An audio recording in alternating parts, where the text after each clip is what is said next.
So I want to work through two examples where we use horizontal rectangles to find the area between two curves.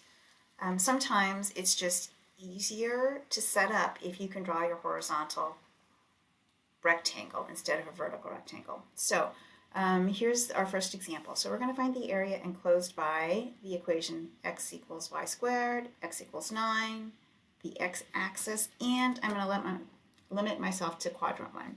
So let's start by sketching the region. So let's see, x equals y squared. So this is a right-facing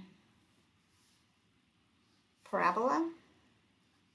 X equals 9, so that's a vertical line over here at 9. The x-axis, okay, and then I say quadrant 1. Okay, so all of that tells me that I'm going to be up here. So it's this shaded region that we're going to try to find the area of. Now, if you've done vertical rectangles, you'll see that this is vertically simple, right? Each vertical rectangle that we draw would hit the same two, right, equations, so that's good. But we want to practice the horizontal ones just so that we know that we can do them. So I'm going to start by drawing a horizontal rectangle. And then we want to come up with the area of this rectangle. So area is, right, length times width. So the width, right, that's this little chunk here, and that's a little chunk of y's. So I know that my width is going to be dy. So that's important. But now I need to know how long is it. So the length, right, it goes from here at 9 over to here to this x value. Well, I don't know what that x value is because it's going to change depending on where we draw our rectangle. So to get the distance there, so that length is the right value, so the right x value, minus the left, pretend that says left, x value. So the right x value for us is 9. The left x value, well, the left x value is y squared. So that this is going to depend, right, where we are on our curve. So it will have different values. So I know my length right here. I know my width right there. So that product would give me the area of this rectangle, and then I want to add them all up, right, for all the places that we would have them. Okay, so let's go ahead and write the area of the rectangle as our integrand. So we're going to integrate 9 minus y squared dy, length times width, and then the y values go from, right, so these rectangles, I would start drawing them down here on the x-axis, and that's where y equals 0, and I'm going to stop up here, right, when I run out of curve. So that is where, oh, I need to find my limits of integration. So that is where 9 equals x squared, right, where our two functions are, our two equations are equal. And so that will be at, so I have 9 equals y squared. There we go, y equals 3. Okay, so once you have that set up, then it's just a nice power rule. So we'll get 9y minus y cubed over 3 between 0 and 3.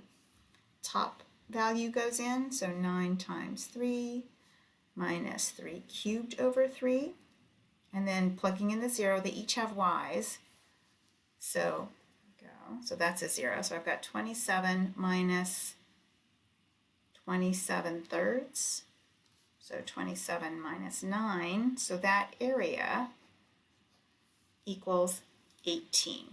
Okay, so let's do another example where we would definitely want to use the horizontal rectangles.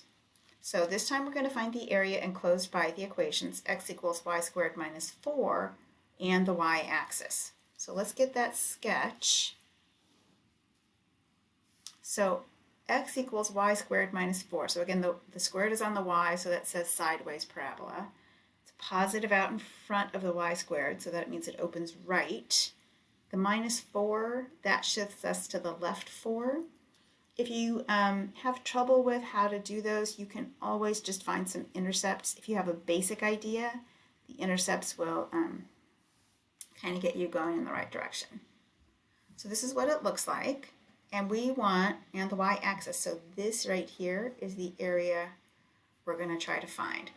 So I've told you that we're going to do horizontal rectangles, but I want you to think about what the vertical rectangles, why that's not a good idea here. Right? So if I try to draw, and I'm not going to do it this way, if I try to draw a vertical rectangle, then I'm going back and forth. It's like I'm going back and forth between the same equation. So when I do the top, right, that's going to use the same equation that for the bottom is.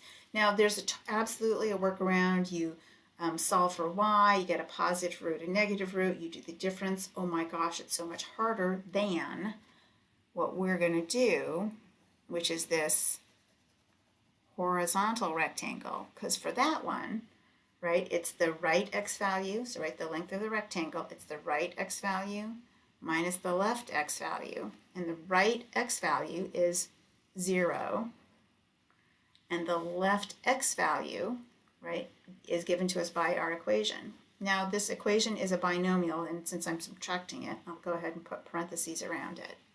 So I'm getting that length of the rectangle is 0 minus, right, the right value minus the left value. Okay, so my rectangle area is going to be negative y squared minus 4 plus 4, thank you. And then the width, right, it's that little chunk of dy. So I want to integrate this dy, and then y goes between. So I'm doing the whole area. I'm not just in quadrant, right? I'm not just above the x-axis. I want the whole thing. So I need to go from down here all the way up to the top. So what are those two intersection points? So, right, it's where our x value is 0. So I set 0 in for x. I'm finding my limits of integration now. So y is plus or minus 2. So I'm going to integrate between negative 2 and positive 2. All right, here we go. So negative y cubed over 3 plus 4y between negative 2 and 2. So I'll get negative 2 cubed over 3 plus 4 times 2. See, the top value goes in first. Now I'm going to use some parentheses, and now I subtract off when the bottom value goes in. So there's this minus sign. I plug in a negative 2 that I'm going to cube. That's divided by 3 plus 4 times negative 2.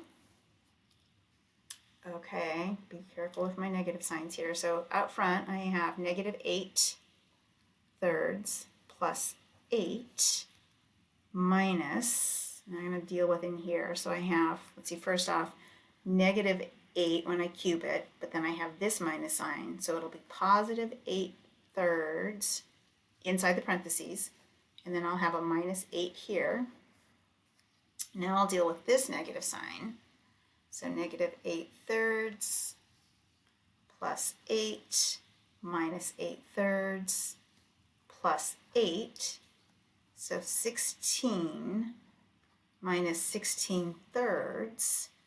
And I will let you do your common denominators, and hopefully you will also get to the answer of 32 thirds.